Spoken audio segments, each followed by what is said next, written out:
The air in the courtroom hung thick and heavy, a palpable tension clinging to the hushed whispers of the spectators.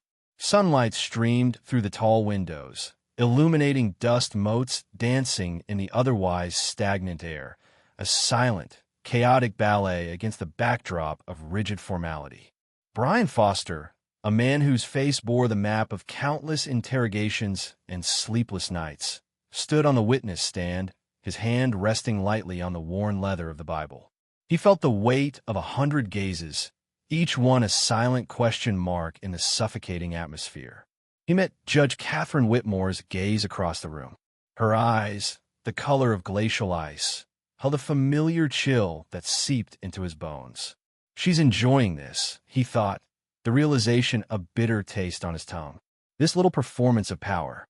The drug possession case itself was unremarkable, a small cog in the relentless machinery of the justice system.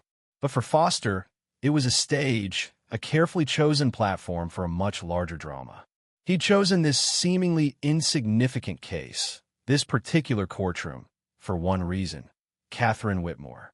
He could feel the pulse throbbing in his temples, a steady rhythm against the backdrop of his meticulously constructed composure. "Stay focused, Brian." One wrong move, Detective Foster. Whitmore's voice cut through the silence, sharp as shattered glass. "You stated in your report that you observed the defendant exchanging what you believe to be narcotics. Is that correct?" Her voice, though perfectly modulated, carried an undercurrent of disdain that was impossible to ignore. "Yes, Your Honor." Foster's voice was calm, measured. He knew every inflection, every pause, was being scrutinized. He imagined Whitmore behind her judicial mask, dissecting his every word, searching for a crack in his facade. "And you are certain of what you saw?" Whitmore leaned back in her high-backed chair, the gesture almost languid, yet radiating an almost predatory stillness. "Beyond a reasonable doubt, Your Honor." Foster maintained eye contact, refusing to yield to the pressure emanating from the bench. "Beyond a reasonable doubt." Whitmore repeated the phrase slowly, savoring each syllable. Her gaze swept across the courtroom, a silent acknowledgement of the audience before returning to Foster. "Detective Foster, you've been with the force for how long was it?" 15 years, Your Honor." 15 years. Whitmore's voice dripped with a saccharine sweetness that felt more threatening than any outright hostility. She tapped a manicured finger against the polished wood of her desk, the sound echoing in the expectant silence. "And in those 15 years, I imagine you've seen a great many things. Perhaps you've even developed what you might consider an expert opinion on matters such as these." The seemingly innocuous question hung in the air, laced with a subtle venom. Foster knew exactly where this was going. The carefully constructed facade of impartiality was crumbling, revealing the raw animosity beneath. He felt a flicker of something akin to satisfaction. "She's showing her hand." "Your Honor, my testimony is based on the evidence gathered during the investigation," Foster replied, his voice steady. He knew she wasn't interested in the evidence. This was personal. Whitmore's smile tightened, the glacial veneer cracking. "Evidence gathered by you, Detective. A man who, if I recall correctly, was once reprimanded for excessive force." A murmur rippled through the courtroom. Foster felt a surge of anger, hot and insistent, threatening to break through the carefully constructed wall of calm. He took a slow, deliberate breath, forcing himself to remain impassive. "She's trying to rattle you. Don't give her the satisfaction." That reprimand was later overturned, Your Honor. His voice was even, devoid of emotion. "Overturned, yes." Whitmore's voice dripped with insinuation. One might even say conveniently overturned. She leaned forward, her eyes narrowing. "She thought she was above the law. Your testimony is based on what? Your expert opinion?" Foster held her gaze. The air crackled with unspoken accusations. He knew this was his moment. He glanced at Ada Lawson, the young prosecutor seated at the plaintiff's table. She was watching him, her expression a mixture of apprehension and something else hope.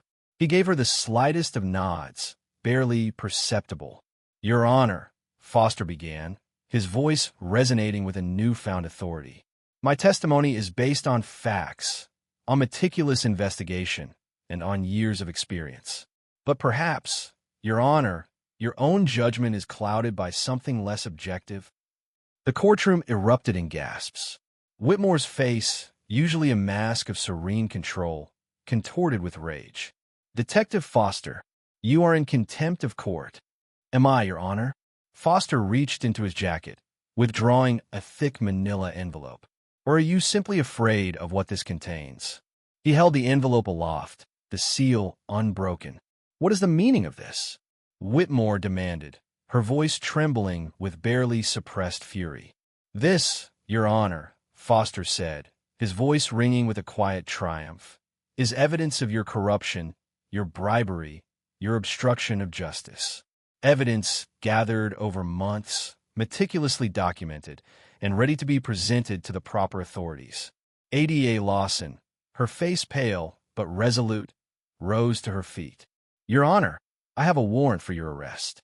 The silence that followed was absolute, broken only by the sharp intake of breath from the stunned courtroom. The dust motes still danced in the sunlight, oblivious to the seismic shift that had just taken place.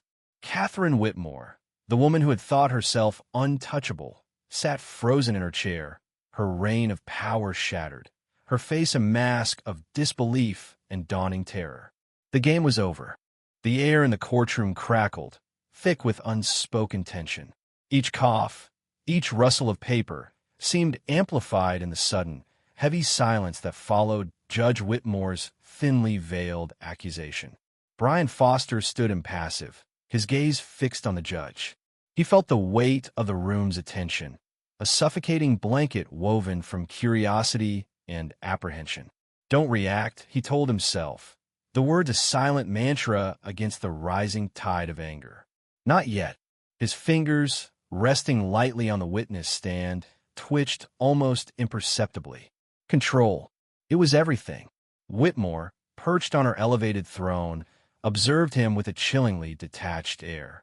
Her lips, painted a sharp, unforgiving scarlet, curved into a faint, knowing smile. She seemed to relish the power she wielded, the discomfort she inflicted. He knew this tactic. Discredit, demean, dismantle. It was a dance he'd witnessed countless times, a ritualistic humiliation disguised as due process. But this time, the dance was different. This time, he was leading. So, Detective Foster, she began, her voice laced with a honeyed venom. You expect this court to believe the testimony of officers who, let's just say, have a history of overzealousness? She leaned back, the movement subtle yet deliberate, as if distancing herself from the very idea of these officers, these men and women who, until this moment, had been upholding the laws she swore to protect. Foster's jaw tightened. Overzealousness, code for brutality, for planting evidence, for bending the truth until it snapped. He could feel the eyes of the jury on him, searching his face for a flicker of confirmation, a hint of doubt. He forced himself to maintain eye contact with Whitmore, refusing to break under the pressure. Your Honor, I can assure you, the officers involved in this arrest acted with complete professionalism and within the boundaries of the law.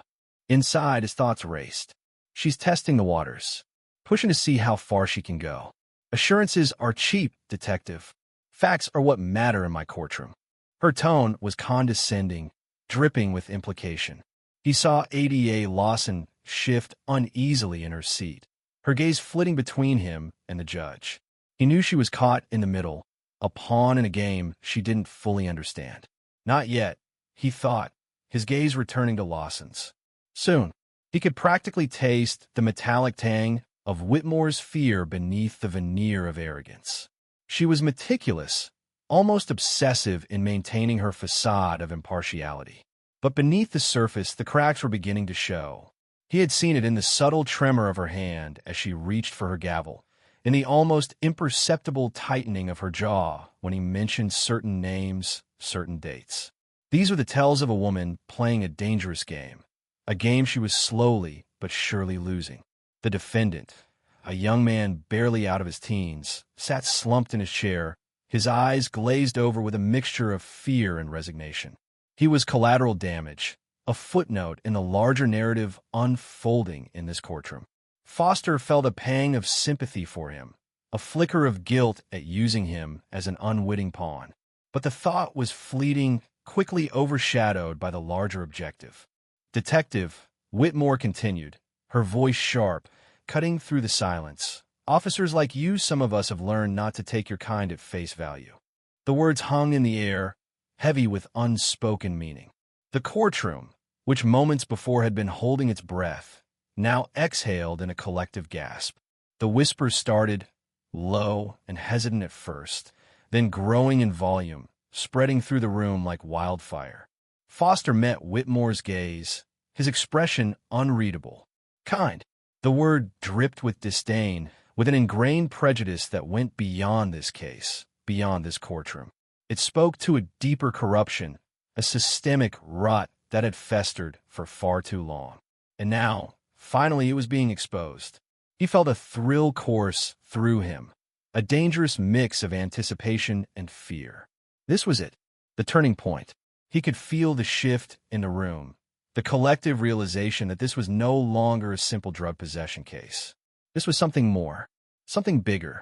He allowed a sliver of a smile to play on his lips, a slow, deliberate smile that spoke not of amusement, but of something far more dangerous. Understanding, certainty, and a cold, hard resolve. The bait had been taken. The trap was sprung. Whitmore's eyes narrowed, her smile faltering for the first time. A flicker of doubt, of uncertainty, crossed her face. It was gone in an instant, replaced by a mask of cold indifference. But he had seen it. He knew he had her. Your Honor, he said, his voice calm, steady. I believe I have some information that might shed light on this matter. Information that pertains not only to this case, but to other matters. He paused, letting the words hang in the air, letting the tension build. He saw Ada Lawson stiffen, her eyes widening in sudden comprehension. The game had changed, and everyone in the room knew it.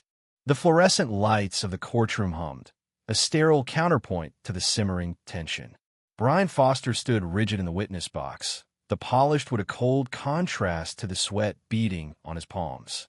He could feel Judge Whitmore's gaze, sharp as a shard of ice, boring into him. It was a familiar sensation, this silent battle of wills. But today, the stakes were higher. Much higher. Don't react, he told himself, his internal monologue a steady drumbeat against the rising tide of adrenaline. Let her unravel. Detective Foster. Whitmore's voice cut through the hushed room, each syllable laced with thinly veiled contempt. Are you quite certain about this testimony? It seems rather convenient. Foster's jaw tightened almost imperceptibly. Convenient? She dared to insinuate. He forced himself to maintain an impassive mask, his gaze steady. She's baiting you, Brian. Don't give her the satisfaction. I assure you, Your Honor, my testimony is based solely on the evidence gathered during the course of the investigation. A ripple of murmurs went through the gallery. Foster could feel the eyes on him, the silent questions hanging in the air. He allowed himself the slightest incline of his head, a gesture of deference that masked the iron resolve beneath. They're watching, Catherine. They're starting to see. Whitmore's lips thinned into a tight line. Her fingers, adorned with rings that glittered obscenely under the courtroom lights, tapped a staccato rhythm against the polished wood of the bench. The sound, small as it was, amplified in the heavy silence. Foster knew she was struggling to maintain her composure, her carefully constructed facade cracking under the pressure. He'd seen it before, that flicker of insecurity behind the arrogance, the desperate clinging to power. It's almost time, he thought, the anticipation coiling in his gut. Detective, Whitmore began, her voice now dangerously low. You have a reputation for unorthodox methods. Let's not pretend otherwise. The air in the courtroom thickened, the silence now charged with an almost palpable tension. Foster could feel Ada Lawson's gaze on him, a mixture of apprehension and something else hope. He allowed himself a small, almost imperceptible smile. She's ready. She knows. He met Whitmore's gaze, his own expression carefully neutral. I follow the law. Your Honor. Nothing more, nothing less. The lie tasted like ash in his mouth, but he swallowed it down. Almost there, Catherine. Just a little further. Whitmore leaned forward, her eyes glinting with a malicious light. Is that so? Because I seem to recall a certain incident, a certain irregularity in your handling of the Henderson case last year. A case, I might add, that landed on my docket. A case that, miraculously, resulted in a dismissal. Perhaps you'd care to enlighten the court on the specifics of that irregularity, Detective? The trap had been sprung. Foster felt a surge of adrenaline, a thrill coursing through his veins. This was it, the moment he'd been waiting for. He took a slow, measured breath, letting the silence stretch, letting the anticipation build. He could feel the eyes of the jury on him, the collective breath held in the stillness of the courtroom. They're listening, Catherine. They're waiting. If you have a problem with how the case was handled, Your Honor, Foster began, his voice calm and steady, I'd be happy to walk you through every step of the investigation. Every interview, every piece of evidence, every phone call. In detail. The words hung in the air, heavy with unspoken meaning. The courtroom's silence shifted from tense anticipation to expectant curiosity. Whitmore's face paled, the carefully applied rouge standing out in stark contrast to the sudden whiteness of her skin. The tapping of her rings ceased. Foster pressed his advantage. I could even provide the court with recordings of those phone calls, Your Honor. Recordings that might shed some light on certain conversations you had with Mr. Henderson's attorney. Conversations regarding, let's just say, alternative methods of resolving the case. Whitmore's breath hitched. The blood drained from her face, leaving her looking gaunt and haggard. Her eyes darted around the courtroom, searching for an escape, finding none. The carefully constructed facade crumbled, revealing the fear beneath. The raw, unadulterated fear of exposure. Foster allowed himself a small, inward smile. Checkmate, Catherine. Ada Lawson, her initial hesitation replaced by a steely resolve, rose to her feet. Your Honor, she said, her voice ringing with newfound authority. I request an immediate recess. I have some compelling evidence I believe the court should review. She held up a flash drive, small and innocuous, yet containing the weight of months of painstaking investigation. Months of undercover work, of wiretaps, a meticulously gathered evidence. Evidence that would bring down Catherine Whitmore and her entire corrupt network. The courtroom erupted in a cacophony of whispers.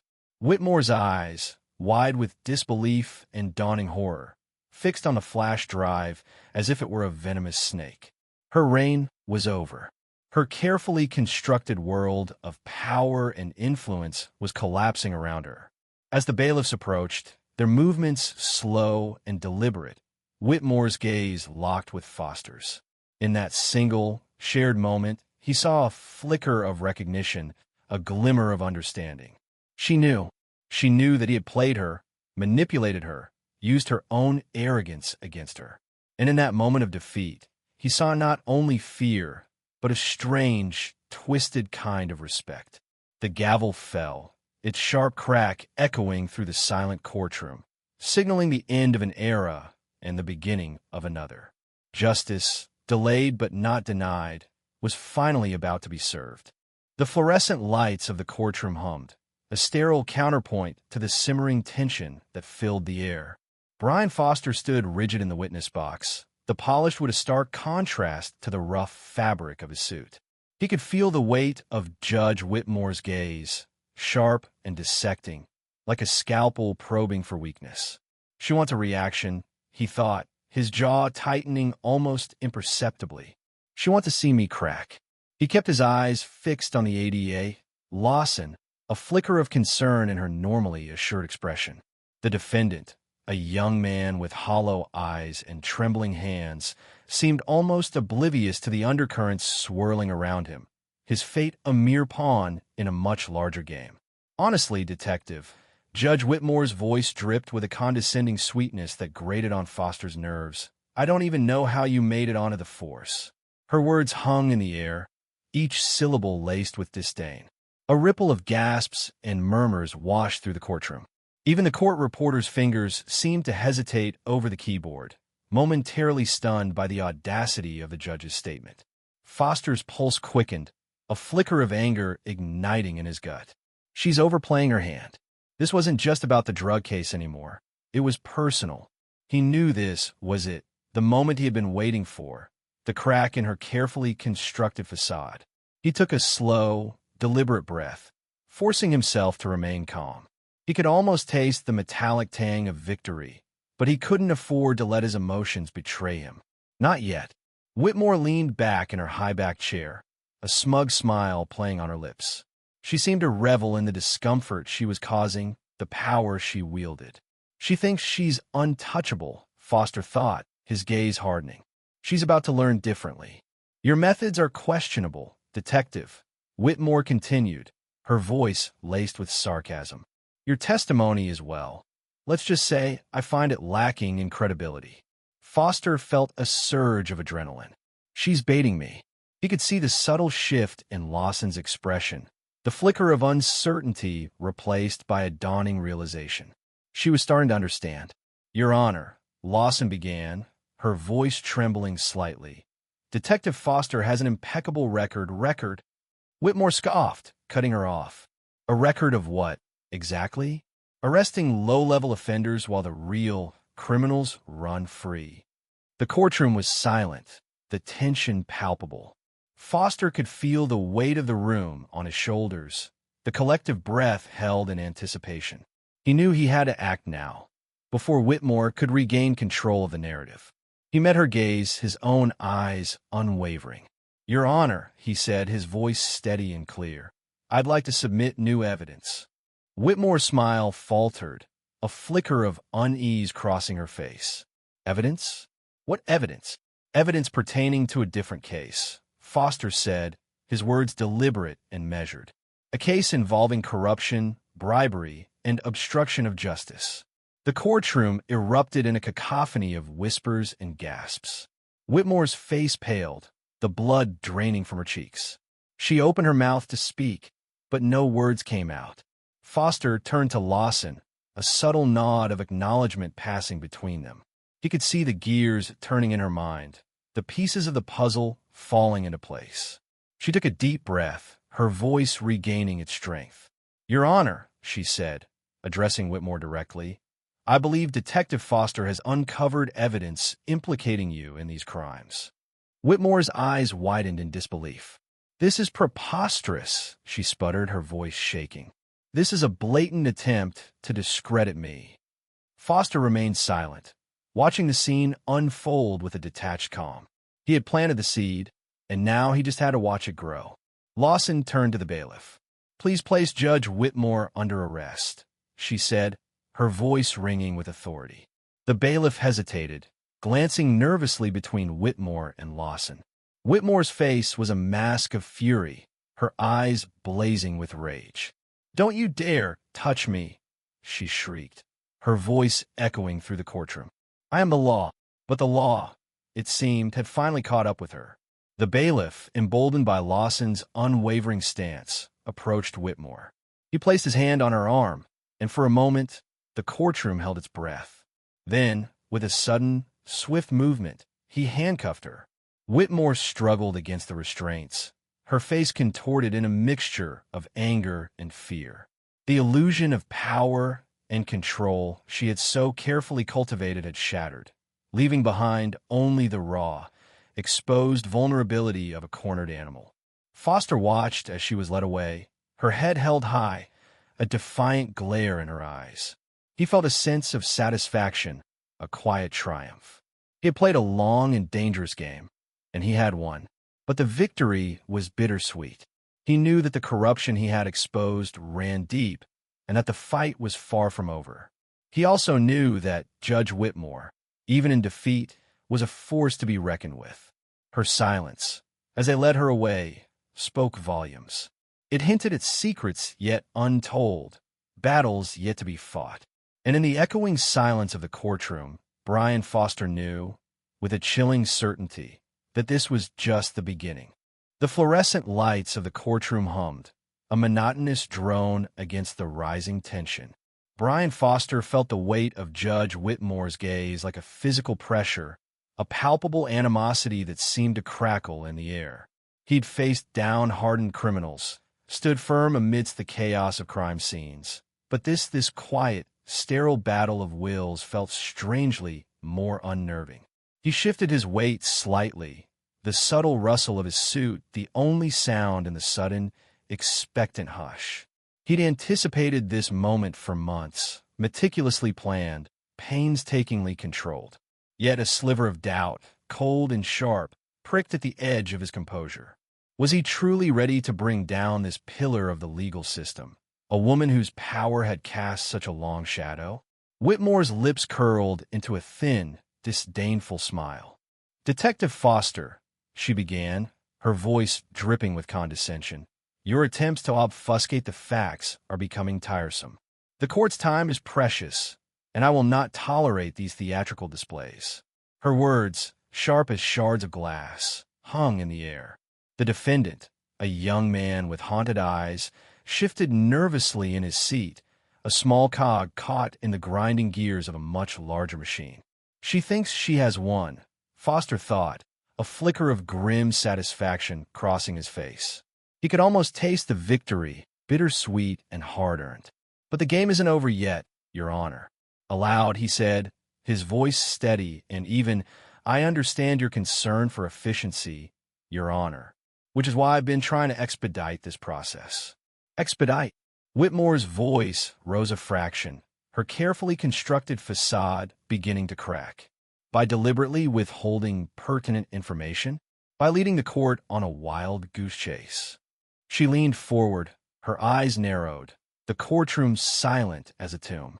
"She's losing control," Foster observed, the subtle tightening of her jaw, the slight tremor in her hand gripping the gavel, all minute betrayals of her carefully crafted composure. "Not at all, Your Honor," Foster replied, his hand reaching inside his jacket. The movement, slow and deliberate, drew every eye in the room. Whitmore's gaze followed his hand, a flicker of apprehension in her eyes. "She suspects," Foster realized, a thrill running through him, a mixture of adrenaline and a strange, detached sense of inevitability. He withdrew his hand, holding a folded document. "Actually, Your Honor, I was trying to be professional, but now it's official. You're under arrest." The words hung in the air, heavy with implication. The courtroom, moments before buzzing with quiet tension, was now stunned into a silence so profound it was almost tangible. The young ADA, Lawson, gasped, her hand flying to her mouth, her eyes wide with disbelief. She had been privy to Foster's plan, a silent partner in this carefully orchestrated performance. Yet the reality of it, unfolding before her eyes, was still a shock. He actually did it, she thought, a wave of relief washing over her, quickly followed by a surge of professional pride. He actually brought her down. Whitmore's face, moments before flushed with anger, now drained of all color. Her eyes, wide and unblinking, darted from Foster to the warrant in his hand, as if unable to comprehend the reality of the situation. The gavel slipped from her grasp, clattering against the wooden desk, the sound echoing in the sudden stillness. "It can't be," she thought, the thought a frantic whisper in the echoing chambers of her mind. "I'm untouchable. How could this be happening?" Her carefully constructed world, a world built on power and influence, was crumbling around her, the foundations cracking under the weight of Foster's unwavering gaze. He held the warrant aloft, a small, rectangular piece of paper, yet it held the weight of months of meticulous work, of painstakingly gathered evidence, of sleepless nights and calculated risks. It was a symbol of justice, a testament to the unwavering pursuit of truth. "Judge Whitmore," he said, his voice calm and clear, cutting through the stunned silence. "You are charged with corruption, bribery, and obstruction of justice. Anything you say can and will be used against you." Whitmore's composure finally shattered. "This is absurd," she cried, her voice shrill, laced with panic. "This is a conspiracy. You have no right. We have more than enough right, Your Honor," Ada Lawson spoke. Her voice, though slightly trembling, carried a newfound strength. She stepped forward, her gaze meeting Whitmore's, no longer hesitant, no longer intimidated. Detective Foster has been working undercover, gathering evidence against you for months. We have testimonies, financial records, and documented instances of your interference in multiple cases. We have everything we need to secure conviction. The color completely drained from Whitmore's face. She swayed slightly, as if about to faint, her hand clutching the edge of the desk for support. The arrogance, the imperiousness, the carefully crafted mask of authority, all vanished, replaced by raw, unadulterated fear. The courtroom, a silent witness to this dramatic shift in power, held its breath, the collective anticipation hanging heavy in the air. Two bailiffs, summoned by a subtle gesture from Foster, approached Whitmore, their movements deliberate, their expressions impassive. "It's over," Whitmore thought, a wave of despair washing over her, cold and suffocating. "Everything I've built, everything I've achieved, it's all gone." As the bailiffs escorted her out of the courtroom, her head held low, her steps unsteady, the silence was finally broken by the quiet murmur of the stunned spectators. The defendant, still seated, watched her go, a flicker of something akin to hope in his haunted eyes. The wheels of justice, though slow, had finally turned, grinding inexorably towards the truth. And in the center of it all, Brian Foster stood, a silent sentinel, his expression unreadable, his gaze fixed on the empty judge's bench, a ghost of a smile playing on his lips. The weight he'd carried for so long, the burden of his secret, finally lifted, leaving behind a quiet sense of satisfaction, a profound understanding that justice, however elusive, could still prevail. The air in the courtroom hung thick with anticipation, a strange mix of boredom from the seemingly routine drug possession case and an almost electric tension emanating from the silent battle between Detective Brian Foster and Judge Catherine Whitmore. Foster stood firm, his outward composure a carefully constructed facade. Inwardly, his thoughts raced. Years of meticulous work, the constant risk of exposure, the sacrifices all culminated in this moment. He could almost taste the metallic tang of victory, yet a sliver of ice ran down his spine. Whitmore was a cornered viper, capable of anything. He watched her, every flicker of her expression, every twitch of her hand, searching for the tell. Whitmore, perched on her elevated throne, surveyed the courtroom with her usual icy demeanor. The defendant, a young man barely out of his teens, seemed a mere prop in the grand theater of her power.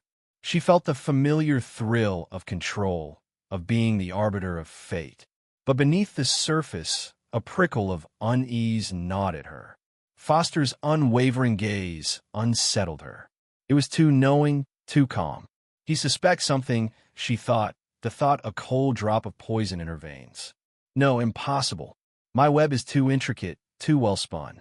Yet, the doubt lingered, a tiny fissure in her carefully constructed fortress of self-assurance. Assistant District Attorney Lawson shifted her weight, a nervous tick she hadn't been able to quell since the trial began. The courtroom felt different today, the air charged with an unseen energy. She glanced at Foster, a question forming in her eyes. He offered a barely perceptible nod, a signal. It was time. Lawson took a deep breath, steeling her nerves. She was a small piece in a much larger game, and she knew her part. Play it right, Lawson, she told herself, for Foster, for justice. The drug case droned on, the evidence presented, the defense argued, all a carefully orchestrated backdrop to the real drama unfolding. Whitmore, determined to maintain her facade of impartiality, allowed the proceedings to continue, her mind racing. She needed to regain control, to reassert her dominance. Foster's presence was a constant, irritating reminder of the precariousness of her position. He's playing a game, she realized, the icy certainty solidifying in her gut. But what game? The verdict, a foregone conclusion, was delivered. Guilty. The defendant slumped, his fate sealed.